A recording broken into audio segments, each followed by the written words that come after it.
Hello বন্ধুরা, আজকে আমরা অনুরাগের ছোঁয়ার প্রথম পর্বেই দেখতে পারবো যে সেই অপরাজিত যেন সুস্থ অবস্থায় বাড়িতে আসলে পরমা যেন সকলের সামনে অপরাজিতের কাছে ক্ষমা চায়। সেই পরমার সঙ্গে যেন আদিত্য সম্পর্ক রয়েছিল এই কথাটা যেন বাড়ির সকল লোকের সামনে খুলে বলতে থাকলে সেই অপরার মা যেন পরমাকে বলতে থাকে যে তোমার জন্য আমার ছেলে আমার কাছ থেকে দূরে যেতে চেয়েছিল। হ্যাঁ বন্ধুরা, অনুরাগের ছোঁয়া ধারাবাহিক নাটকের আগামী পর্বগুলোতে ঠিক আমরা এমনটাই দেখতে পারবো। আপনারা যদি আমাদের চ্যানেলে নতুন হয়ে থাকেন চ্যানেলটিকে অবশ্যই একটি সাবস্ক্রাইব করে দিবেন।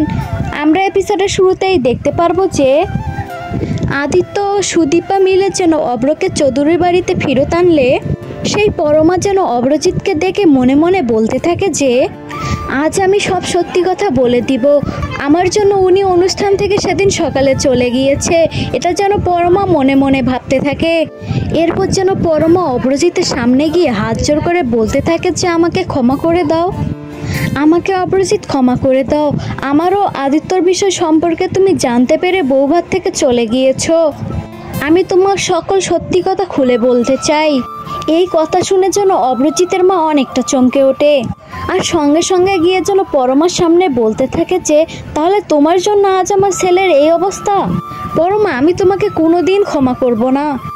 এই কথাটা শুনে যেন পরমা চুপ করে ওখানে দাঁড় হয়ে থাকে।